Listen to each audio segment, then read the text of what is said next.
Pause and Play AI with Elliott Danker and Daniel Kerson.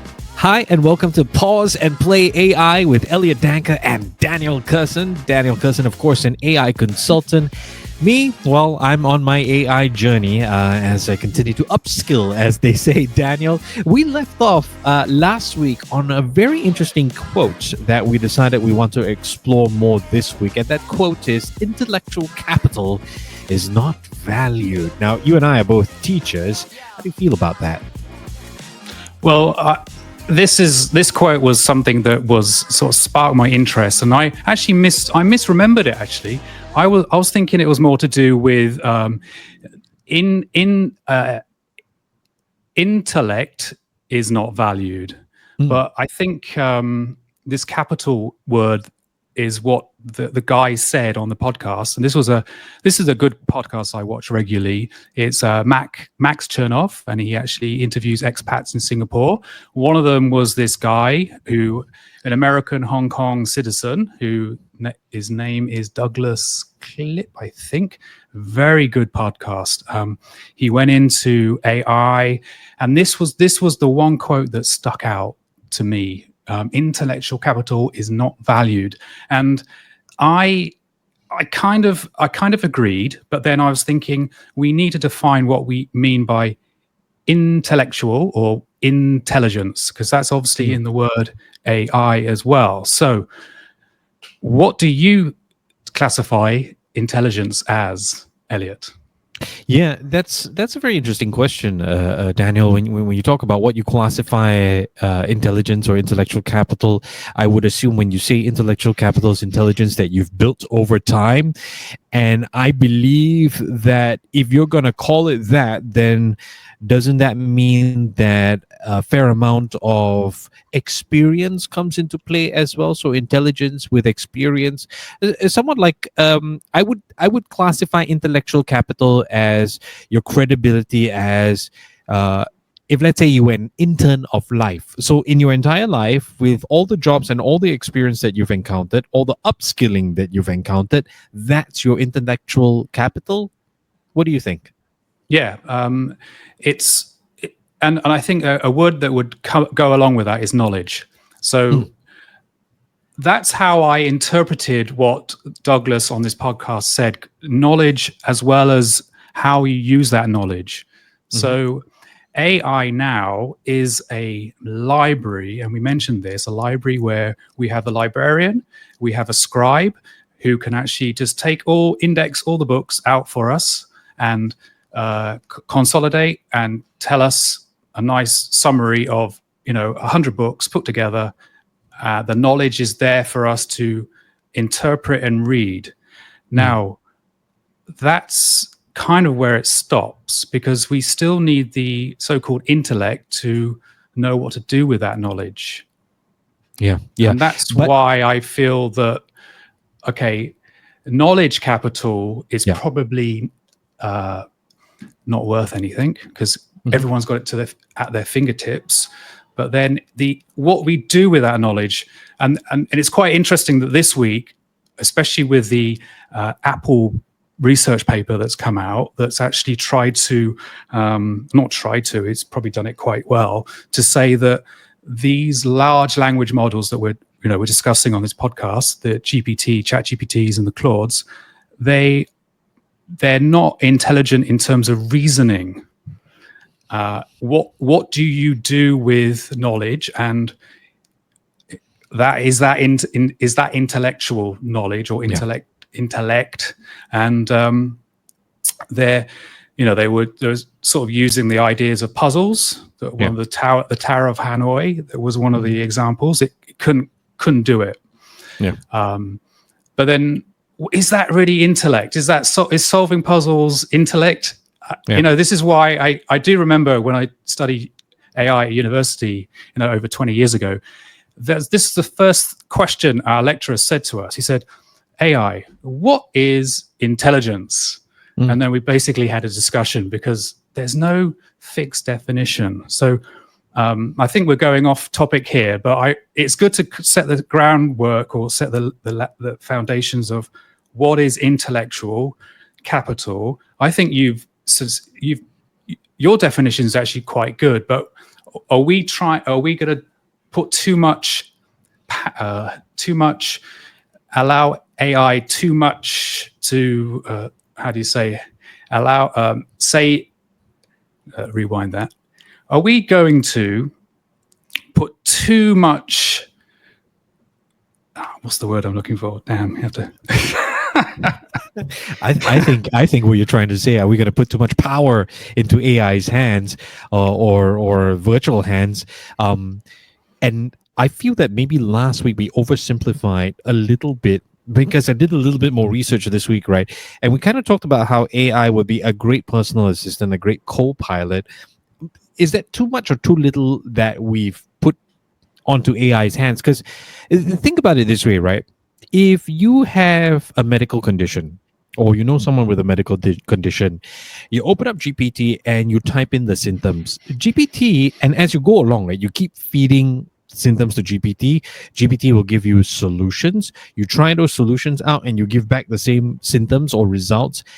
It's more or less going to be the same as what a doctor would tell you, because it's based on the textbook, right? I mean, if you have a cut, what do you do?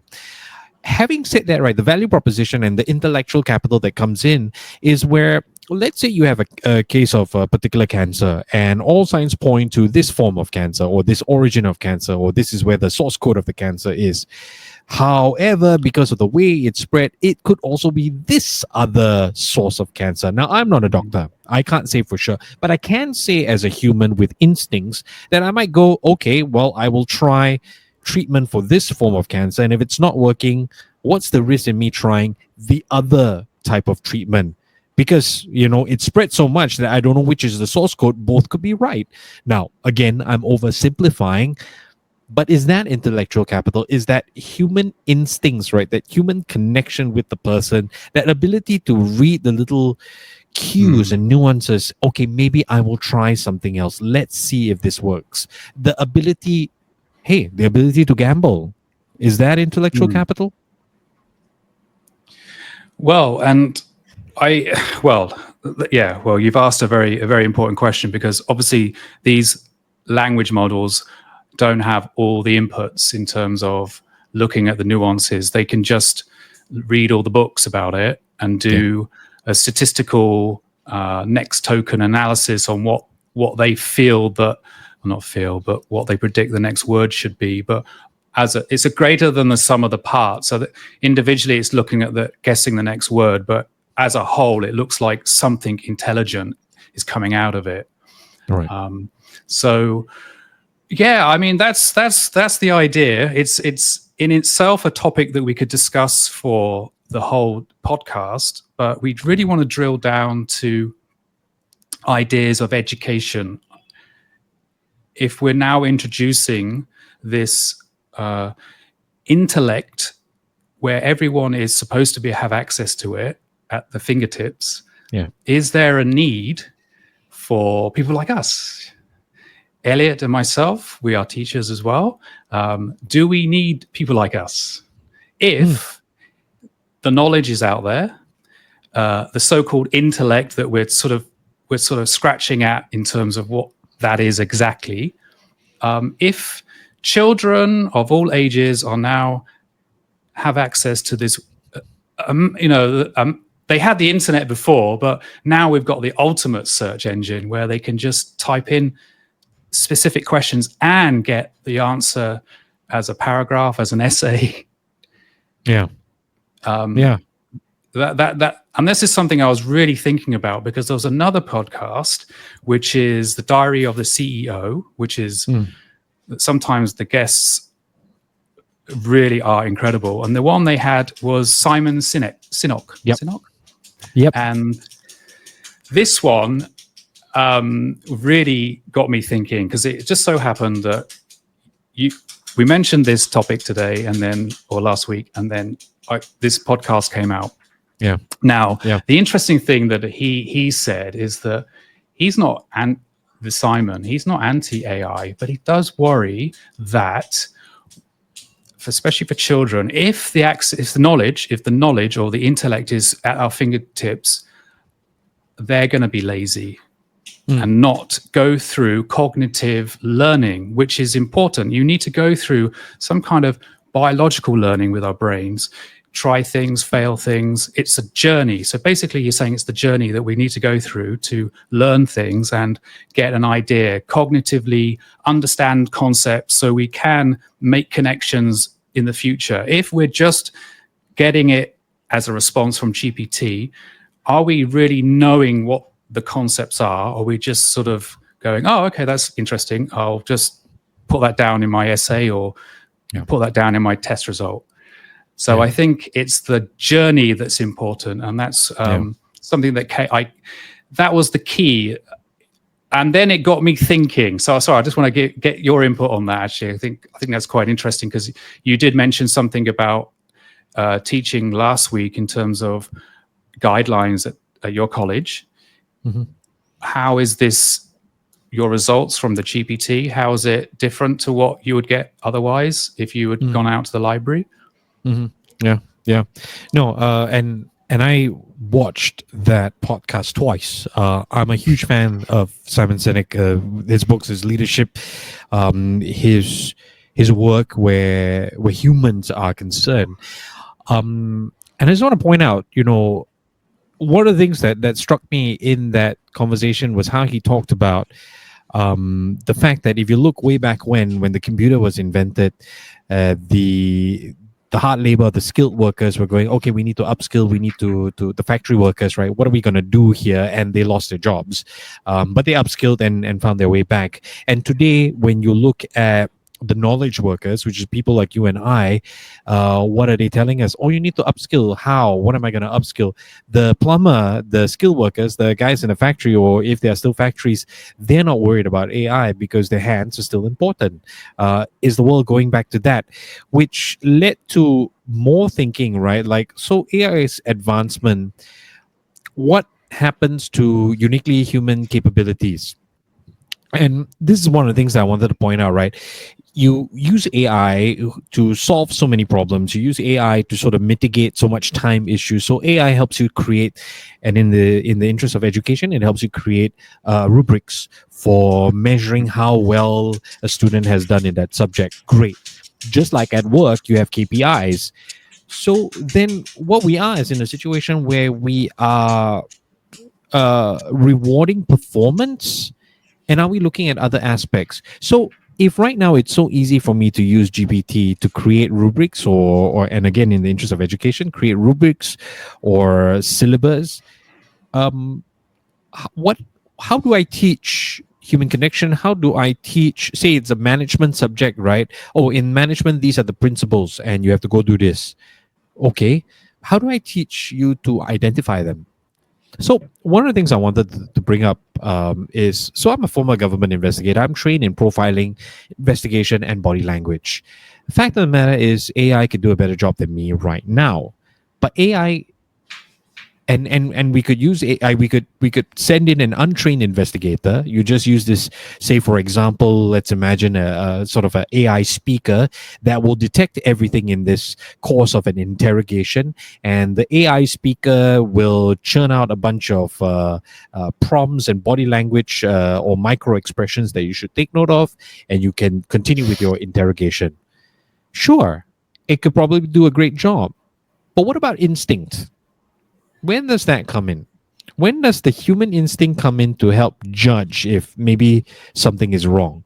Or take, for example, I watched, and I'm halfway through this series on Netflix called Department Q. I quite like it.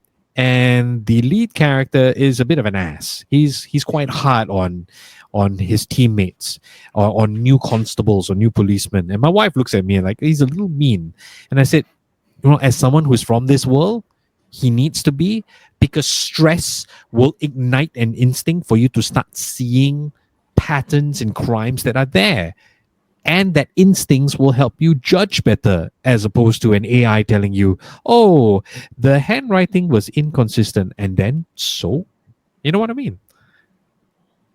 Exactly. Yeah. That's the hidden.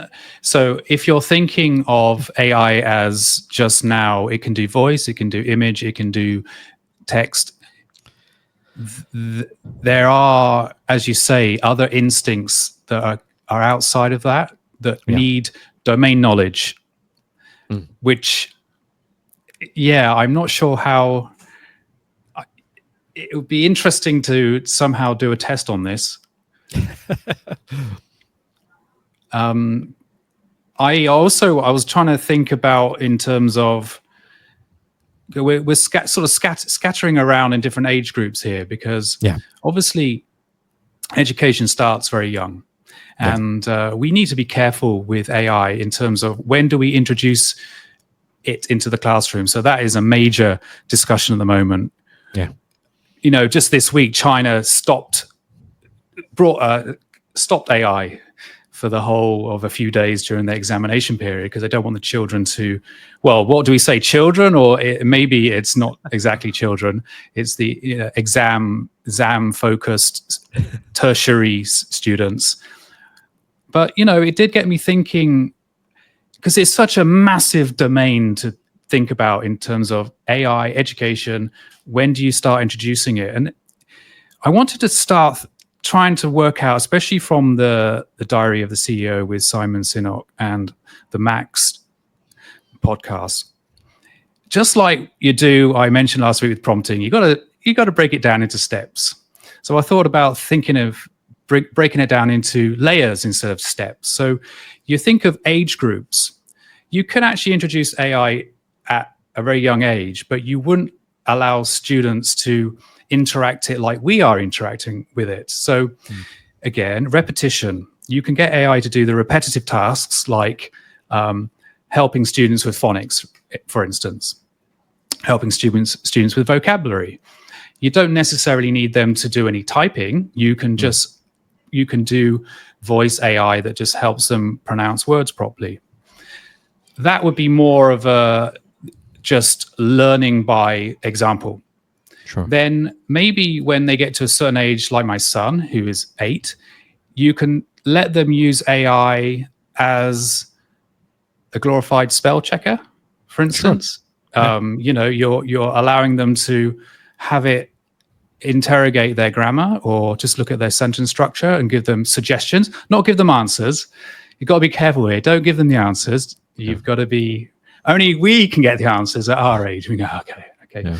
Type in something, can you suggest a better way of saying this? But maybe for students, for that age group, 8-year-olds, we would let them use it like a spell check or a calculator. Back in our day, we just check our answers, right?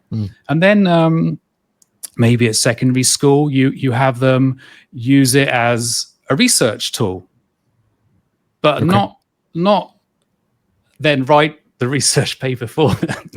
They still have to rephrase it and write it in a specific tone, etc.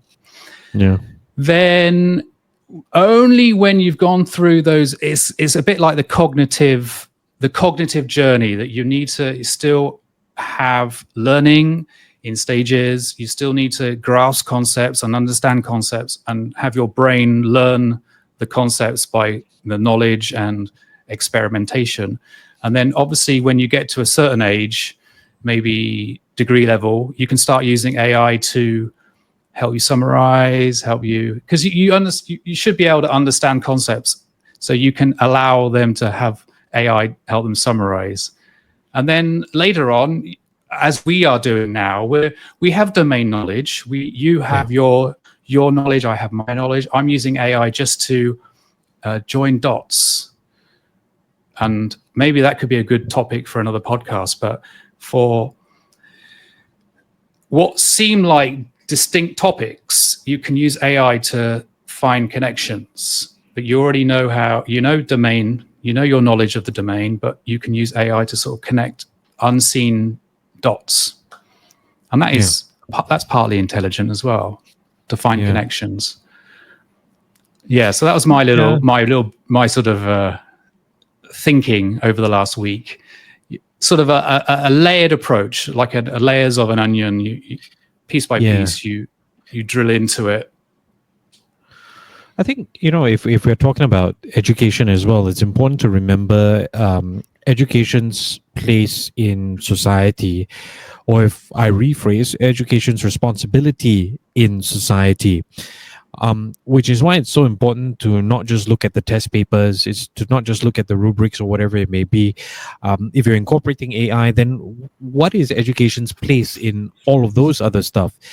You're right to say that the cognitive repetition needs to happen. You feel good about, look, I'm very proud that at the age of 40, I graduated from a UK university with first class honors. I had no AI to help me, and I struggled through it all on my own. And that's the story, right? That's what I'm happy about. I did that. I went through that suffering and I got there and got the paper. Now, does it make a difference in where I'm at right now? No, it does not. And a piece of advice that someone gave to me is, don't expect people to look at you differently just because you have a degree now. And he was right. He is right. Nobody looks at me differently. Nobody cares, in fact. So that's where education can step in to help shape that expectation, to help shape that need for a journey. And I think also we can look at AI, with regard to kids. I like how you were describing it. We talk about doing the same with social media, having these guardrails, and it's only for the benefit of the growing child or a young adult that you kind of have to see certain things yourself and have perspective before you take on other people's perspective. There will be people in society today, say your son, for example, who's 8 years old, who is of mixed heritage, but might feel more connected to a superstar that he's listening to on Spotify or an influencer that he gets to see overseas, right? Instead of being more connected to his roots, which is here. But that is the reality of the world that we live in. So we want to have these little guardrails. And I guess we're kind of diving into the social cohesion aspect of this conversation. But where is AI's place in all of this, if not to have guardrails to use it as a tool? Yeah, well, the guardrails are there. The governance has to be. That's why I'm studying the governance part of it, because at the moment it's wild, wild west. Everyone's got ChatGPT and they're doing whatever they want with it. But in the future, even next year, especially with the EU AI rulings and governance, it's going to come here, and you just can't anyhow create chatbots and workflows that are not secure, as you said, guardrails. And I don't see a problem with that, because really social media should have been tighter anyway. It should have never been allowed. I have a strong opinions about this, but it's just like TV programs and movies. They're PG rated. They're 18. They're 13, 12. They're rated, aren't they? Movies and programs are rated, and social media should be, and so should AI. And AI has to be seeped into children gradually. Yeah. No, actually, sorry. Yeah. That's probably something that we can dive into a lot more next week. And while it's all hypotheticals and there's still some ways to go, I'm very interested to discuss with you the compliance side. What are the guardrails that need to be put in place where AI is concerned? What are people looking at? It'd be quite fun to research on this throughout the week till we get to our conversation. But before we dive into Help Me AI, which I'm quite excited about and was inspired by this whole idea of intellectual capital is not valued, and that's why you have grounding when you set the tone for ChatGPT. The idea of the value of struggle, I think, has been taken away for a while, and that's why we say certain generations are entitled, and maybe that needs to come back, but not in a sadistic way. Well, it's true. I mean, the struggle with, and I was talking to an education consultant last week as well about this, and some ultimately the idea would be AI would be a personal tutor, and it would know the student, it know their personality, it would know how they learn, if they are more visual or auditorial or whatnot, and the personality is very important. Some students are just book smart, some are just want to run around the field and kick football. So you have to do a kind of a personality analysis of a student, and then you'd have an AI tutor one by one. So getting close to something like that, I just want to show you something this week, which I actually wanted to show you last week, but this is custom GPTs. So this will just inspire everybody to have a go at this themselves. So what I'll do, I'll just share my screen. Okay, so here we have a very familiar window for everybody who've downloaded this or go to the website, chatgpt.com. So here we have our usual interface. Type whatever you like. You can be structured with your prompts, or you can just do a single shot and hope for the best. So what I want to show you this week, which is only available if you're paying the $20 a month, and that is something called GPTs. Now, if you're a free tier, you can still use it. You can still search for a custom GPT. Anything you like. Here's some examples here.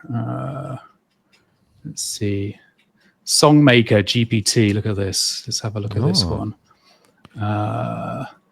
AI music and song creator. Transform your musical ideas into professional songs. So it's pretty good rating there. So it will give you ideas of what to type. So we got here, write an inspiring song about never giving up. Okay. And then there you go. Just some random lyric about never giving up. All right, so everyone can do this. They can create their own custom GPT. So if we go back into the interface itself. Okay.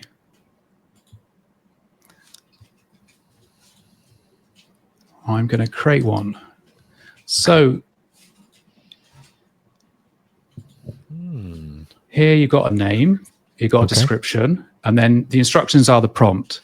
Now, what is really cool about this is if you're not a prompt engineer, you can get the system to create the prompt for you. Right. So it's like a wizard. So it will, you know, if you've got anything, any ideas you want to make a custom GPT. So you got to really break down what you want to do, think about the steps, but ultimately you can write anything here. I will upload a series of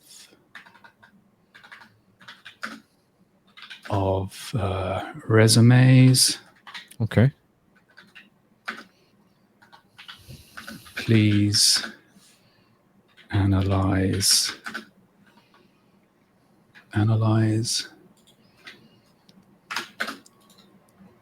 There you go. Analyze them and give feedback. Obviously, you would maybe have a certain criteria that you could ask it to analyze them to in terms of a specific job description. But I just want to give you a quick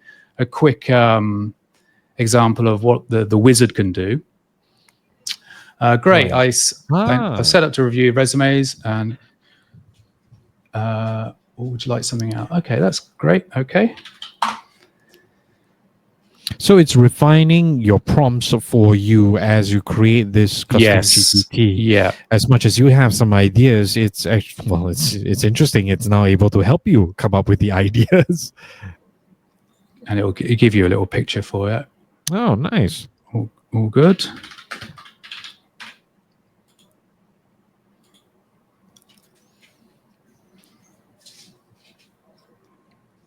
Okay.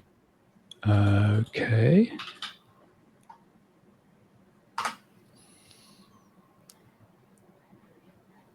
Okay, now I can do it here, but if I go into configure, it's actually now populated all those fields that were blank before. So I go to configure.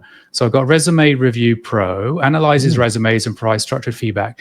And then here's the prompt. This GPT specializes in analyzing resumes and providing structured, constructive feedback. It's quite a small prompt, really. You're fine to add more there if you wish. Right. And then going back down, you can upload files. And I want to show you something in a minute where I've done this. You can upload maybe the criteria, a PDF that is a criteria for your candidate. And that would be, what you're looking for. And that would be set in stone. Or you could upload new files if you wish. Okay. So you don't have to keep doing this in terms of a GPT. This is now a specific role in a company, tasks, what you're looking for, and then other things. You can. I won't go too much into that, but that is basically ready. So I could upload now a CV, let it analyze it, and it will give me feedback. Wow, so that's brilliant. Just wanted to show you that quickly because it's not really known to everybody. And it's a really good tool for repetitive tasks. If you've just got a set of documents that you always need to compare with, and you've got a specific task that you want to do every day, you can use these GPTs. And what is recommended is that you can have hundreds of these GPTs that do different parts of your job. I would never get it to do many things for you. I would split it down into specific tasks. And there's nothing stopping you, for example, for your journalism, is to have it to analyze something phase one, go through something phase one, and then you copy the output into another GPT, custom GPT.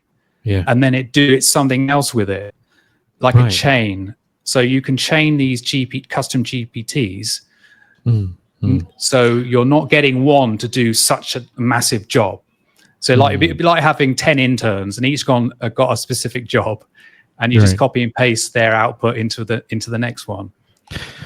No, this definitely looks like, and in the interest of business development, right, this definitely is a great place to start, because most of the time entrepreneurs, they start solo. You start at home in your study room, so you start to put together like a timetable and which particular custom GPT is going to function for you in the lead up to whatever. That also helps you to see a different value proposition for when the human element can come in and improve on what you have, instead of being in a situation where I use ChatGPT and it creates, say, a business proposal for me, and every proposal is the same except it goes to a different client. Sooner or later, clients are going to figure that out, or they already have. Well, there is a side issue here, but you might want to get it to do the bulk of the proposal, but then maybe the introduction and the conclusion you write human rights, those parts. So very quickly, let's do something I did for my boy. They had the old mid-year exams, so I made a question maker. And if we go into the GPT itself, I uploaded the past exam papers. So this is like a 10-year series that you've put in there. Well, I've actually done it just last year, 10 different schools. Okay. But yes, you can do. Okay.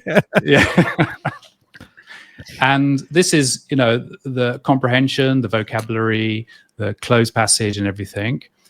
And then you just give it the prompt. Uploaded exam papers, generates new questions suitable for, so this is grounding. It's suitable for 9-year-olds. You tell it that. Extract concepts, appropriate for their level, etc., etc. And then let's just see if it works. Let's go into, can you make new questions from this exam? Let's see if it still works now. Thanks. Based on, okay, so look, it gave me the name of the the primary school. Okay.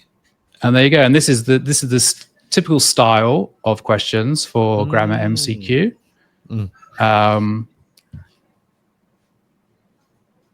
One little trick you can do is ask one. Now, you probably want to do this in the prompt. Right. So this is something that I should edit in terms of the system prompt. Ask one by one. I don't want a whole list of questions. I want to do one by one. Okay. My baby sister. I don't know. Is it 4? My grammar's not so good. What happens? Nice try. So, nice try. And then I didn't do this, but it's actually telling me why it's wrong. Yeah. But look at that. That's a demonstration of how the AI can actually do the teaching. But that's only because you, as a teacher or an experienced educator who looks at things like, say, pedagogy, for example, just throwing a big word out there, what's the learning objective? You're the one that's going to have to tell the AI, which is kind of what you've done here. Yeah. I actually, can I be very honest, with the wizard, it put that part in. There you go. So this is just sort of like, what is important is the domain knowledge that we have, you and I have. We can know that it did it or hasn't done it. So we could obviously fine tune the prompt, but it's interesting in a way that it has assumed that in the wizard with minimal detail from me. So that was something I wanted to show you in terms of how to AI. I hope you enjoyed that. So this is again not on the free tier, but on the $20 GPT Plus. Yeah, definitely something exciting to try, and for sure I'm gonna give it a go. Probably build myself my own personal journalism assistant to help out with my media consultancy. But this has been Pause and Play AI. I'm Elliott Danker, starting my AI journey. Daniel Kerson, of course, our resident AI consultant. Talk to you next week. Pause and Play AI with Elliott Danker and Daniel Kerson.